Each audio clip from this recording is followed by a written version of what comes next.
नमस्ते बच्चों, आज हम पढ़ने जा रहे हैं कक्षा 7 गणित का अभ्यास 2C। तो देखेंगे बच्चों, क्वेश्चन नंबर 1, 12 गुणे 12 गुणे 12 गुणे 12 गुणे 12 गुणे 12 को घात के रूप में व्यक्त करिए। तो देखेंगे बच्चों, यहाँ पर संख्या 12 है तो उसको हम 12 लिख लेंगे और गिन लेंगे 12 कितनी बार है, 1 2 3 4 5 6। तो हम इसको इस रूप में लिख देंगे। ठीक है, ऊपर जो लिखा है 6, इसको हम बोलेंगे 12 की घात 6। ये घात लिखी है। ठीक है, घात मतलब होता है वो संख्या उतनी ही बार आई है। ठीक है, देखो ये 12 6 बार संख्या आई है क्वेश्चन में, तो हमने लिख दिया 12 की घात 6, यानी 12 जो है 6 बार आया है। ठीक है, समझ गए बच्चों, यही हमारा आंसर हो गया 12 की घात 6। बढ़ते हैं क्वेश्चन नंबर 2 पर। देखेंगे क्वेश्चन नंबर 2, 15,625 को आधार 5, आधार 25 एवं आधार 125 के घातीय संकेतनों में व्यक्त कीजिए। तो देखेंगे क्वेश्चन का आंसर। हमें 15,625 को पहले तो 5 के आधार 5 मान ले रहे हैं, फिर आधार 25 मान ले रहे हैं, फिर आधार 125 मान ले रहे हैं। अब हमें इसके ऊपर घात लगानी है कि हमारा 15,625 आ जाए। तो हम क्या करेंगे, देखिए हम इधर रफ्कार पे कर रहे हैं आपके लिए, आप भी रफ पे करिएगा, चाहे आप पैर पे कर लीजिएगा नीचे। देखिए 15,625 में इसके आप गुणनखंड कर लें, 5 का कर लें, 5 तिया 15। ठीक है, 5 एकम 5, 5 दूनी 2, 5 दूनी 10, 5 25। फिर देखें 5 छक्का 30, 5 दूनी 10, 5 25, 5 एकम 5, 5 दूनी 10, 5 25, 5 दूनी 10, 5 25, 5 25। देखिए कितने 5 आ गए, 1 2 3 4 5 6। तो हमारी 5 की घात कितनी हो गई, 6। ठीक है, मतलब 5 को अगर हम 6 बार गुणा करेंगे तो क्या आ जाएगा हमारा, देखेंगे इसका आंसर। आप ये रफ था, अब आप हल पे करेंगे तो देखेंगे 5 गुणे 5 गुणे 5 गुणे 5 5 5 6। देखेंगे 5 की घात 6 हो गया। अब अगला देखेंगे 25 के ऊपर कितनी लगेंगी। तो इधर देखें, आप इनका जोड़ा बना लें, तब ये 25 का मान लिएंगे तो 25 की घात 3 आ रही है। ये देखेंगे 25 गुणे 25 गुणे 25। ठीक है, ये कितना हो गया हमारा, 15,625 है। इसकी जो 25 गुणे अगर 3 बार करेंगे तो हमारा 15,625 आ जाएगा। अब देखेंगे हम 125 अगर आधार रखते हैं तब ऊपर कितनी घात आनी चाहिए। तो देखेंगे हम 125 गुणे 125। देखिए अब हमने 2 जोड़े बनाए थे, अब हम बना रहे हैं 3 का जोड़ा। 5 25 पंजे 125, देखिए आ रहा है इसमें, तो ये हमारा 2 बार। तो हमारा आंसर क्या हुआ, देखिए पहला ये, दूसरा ये, तीसरा ये। बच्चों रफ कार्य था, ये फेर कार्य है, आप ऐसे हल करेंगे। ठीक है, तो देखिए हमारा आंसर क्या हुआ, 5 की घात 6, 25 की घात 3 और 125 की घात 2। ठीक है, आधार के रूप में मैंने व्यक्त कर दिया है। ठीक, आधार 5 की घात 6 है, इधर आधार 25 है, इसकी घात 3 है, आधार 125 है, उसकी घात 2 है। ठीक है, बढ़ते हैं क्वेश्चन नंबर 3 पर। देखेंगे क्वेश्चन नंबर 3, 0.0001 को आधार 0.01 पर घात के रूप में व्यक्त करिए। ठीक है, तो देखेंगे बच्चों, पहले तो समझ लीजिए, अगर किसी संख्या या दशमलव के पहले जो 0 लगा होता है उसका कोई रोल नहीं होता है। ठीक है, उसका कोई महत्व नहीं होता है। ठीक है, 0 जैसे ये दशमलव के पहले लगा है या किसी संख्या के पहले लगा है तो उसका कोई रोल नहीं होता है, कोई मतलब नहीं उसका। ठीक है, तो उसको काउंट करें या ना करें। तो देखेंगे उसमें लिखा है तो लिख दे रहे हैं। तो पहले तो आधार लिखेंगे 0.01। ठीक है, हमें इसके ऊपर क्या कह रहा है, ये आधार होता है, इसके ऊपर जो लगती है उसको घात कहते हैं। तो देखिए ये आधार मैंने लिख दिया है, क्वेश्चन में दिया है ये। अब इसके ऊपर में घात लगानी है। तो देखेंगे दशमलव एक देखेंगे, एक और इस संख्या के दशमलव के बीच में कितनी संख्याएं हैं। देखिए 1 2 3 4, ठीक है।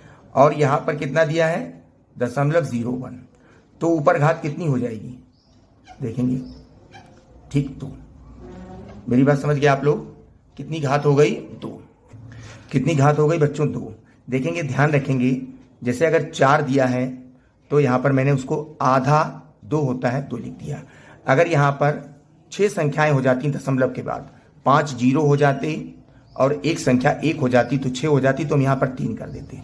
देखिए दशमलव के बाद 4 संख्याएं दी हैं तो मैंने उसका आधा कर दिया ऊपर, ठीक है। बस इसी तरीके से ये शॉर्टकट तरीका था, आपको हल हो गया, ठीक है। अब देखेंगे आधा हो गया, ठीक है, बस सवाल का आंसर आ गया ये हमारा। बढ़ते हैं अगले सवाल पर। देखते हैं क्वेश्चन नंबर 4, -343/512 को आधार -7/8 पर घात रूप में व्यक्त कीजिए। तो हम आधार लिख रहे हैं -7/8। अब हमें इसके ऊपर घात लगानी है। देखेंगे पहले हम 343 को गुणनखंड के रूप में लाएंगे, तो देखेंगे 7 के कितने गुणनखंड बनते हैं, ठीक है, 7 चक्कू 28, ठीक है। अब कितना बचा 6, 7 नेम 63। अब देखेंगे हम लोग 7 सत्ते 49 और 1 कितने हमारे गुणनखंड बने, देखेंगे 7 गुणे 7 गुणे 7, तो हमारा क्या हो गया 7 की घात 3, ठीक है। अब देखेंगे 8 के 512,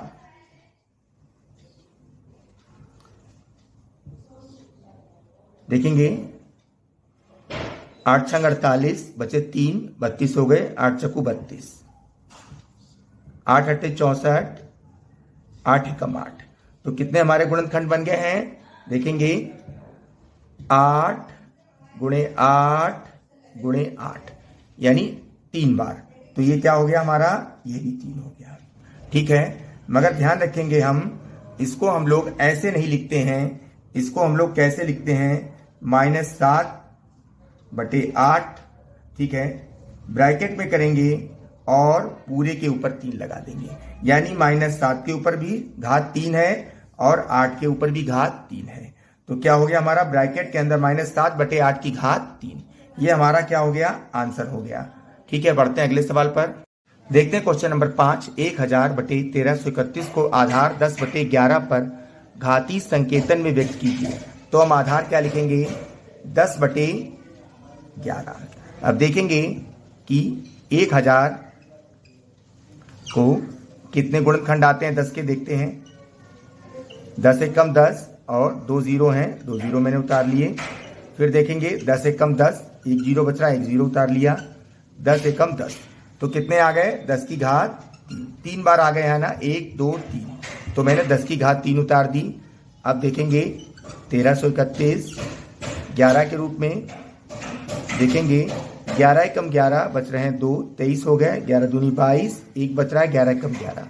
फिर देखेंगे 11 एकम 11, 11 एकम 11, फिर देखेंगे, ठीक, तो कितने खंड हो गए गुणनखंड, 1 2 3, तो यानी ये कितना आ गया 10 की घात 3/11 की घात 3। मगर मैंने कहा मैंने इसको ऐसे नहीं लिखते, हम लिखेंगे कैसे 10/11 ब्रैकेट लगाएंगे और 3, ब्रैकेट का मतलब होता है ये जो 3 की घात लगी है ये दोनों संख्याओं के लिए है, 10 के लिए भी है, 11 के लिए भी है, तो हमारा आंसर क्या आ गया, ब्रैकेट के अंदर 10/11 की घात 3, ठीक है। बढ़ते हैं अगले सवाल पर। देखते हैं क्वेश्चन नंबर 6, 1024/1089 को वर्ग रूप में व्यक्त कीजिए। तो मैंने आपको इससे पहले के अभ्यास में बताया था कि आप लोग वर्ग रट लें तो इससे आपको सवाल लगाने में सुविधा होगी। तो देखेंगे 1024 जो है, ठीक है, ये किसका वर्ग है, ध्यान रखेंगे ये हमारा 32 का वर्ग है। अगर हम, ठीक है, इसके गुणनखंड कर रहे हैं, देखेंगे 32 गुणे 32, ठीक है, तो ये क्या हो गया, ये हो गया 32 की घात 2। अब देखेंगे 1089 ये किसका वर्ग है, ये 33 का वर्ग है, यानी 33 गुणे 33, देखेंगे 33 की घात 2, देखिए 32 दो बार लिखा है तो 32 की घात 2, 33 दो बार लिखा है 33 की घात 2। मगर हम इसको इस फॉर्म में नहीं लिखेंगे, हम क्या लिखेंगे, जब भिन्न में या परिमेय संख्या में ऊपर और नीचे की घातें, ऊपर और नीचे घातें लिखी हों, ठीक है, तो हम लोग क्या करते हैं उसको ब्रैकेट में लिख देते हैं। अगर एक ही घातें लिखी हों ठीक है। जैसे ऊपर भी 2 है, नीचे भी 2 है, तो हम क्या करेंगे, इसको ऐसे लिख देंगे।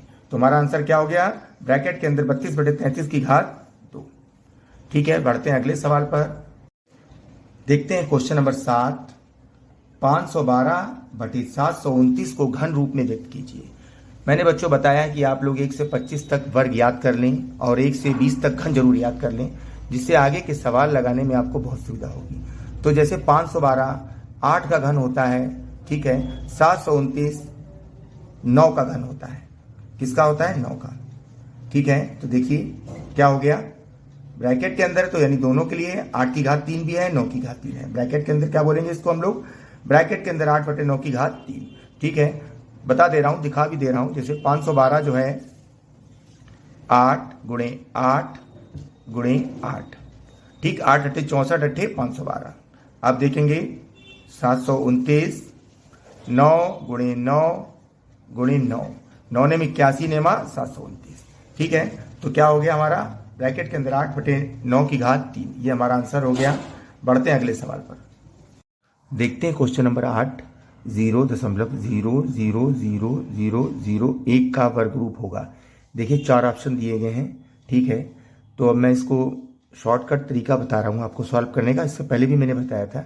देखेंगे कितनी संख्याएं हैं हमारे पास, दशमलव के बाद कितनी संख्याएं हैं, 1 2 3 4 5 6, 6 संख्याएं हैं। तो इसका आप आधा कर दीजिए 3, तो 3 संख्याएं जो होंगी, देखिए 3 संख्याएं किस में हैं, ये देखिए दशमलव के बाद 0 0 1, 3 संख्याएं हैं 1 2 3। ठीक है, तो ये हमारा आंसर सही होगा। दशमलव के बाद जितने जीरो मिलाकर जितनी संख्याएं हैं, देखिए 1 2 3 4 5 6, 5 जीरो हैं और 1 यानी 6 संख्याएं हैं। तो 6 का जो आधा होगा वही हमारा आंसर होगा। ठीक है, ये देखिए दशमलव 001 के ऊपर स्क्वायर लगा है, ये हमारा वर्ग रूप होगा, ध्यान रखिए। ठीक है, उसका आधा कर लीजिए और उसके ऊपर वर्ग लगा दीजिए, यही हमारा आंसर हो जाएगा। ठीक है, बढ़ते हैं क्वेश्चन नंबर 9 पर। देखते हैं क्वेश्चन नंबर 9। ब्रैकेट के अंदर 0.05 की घात 3 का मान होगा। देखिए 4 ऑप्शन दिए हैं, मैं आपको एक बहुत साधारण तरीका बता रहा हूँ। दशमलव के बाद 2 अंक हैं, ठीक है, तो घात लगी है 3, ठीक है, तो कितने हो जाएंगे, 6 अंक हो जाएंगे। मतलब देखिए दशमलव के बाद 2 अंक हैं इसमें, 0.5, दशमलव 0.5 है। अगर 2 लगा होता तो उसके 2 गुने अंक हो जाते, 3 लगा है तो 2 3 6 अंक हो जाएंगे। तो देखिए किसमें 6 अंक हैं, देखिए दशमलव 1 2 3 4 5 6, 5 का क्यूब 125 भी होता है, ठीक है, और 6 अंक भी हो रहे हैं। देखेंगे हमारा ऑप्शन ये सही है। ठीक है, ध्यान रखें अंदर दशमलव के बाद 2 अंक हैं और ऊपर घात 3 है तो 6 अंक हो जाएंगे।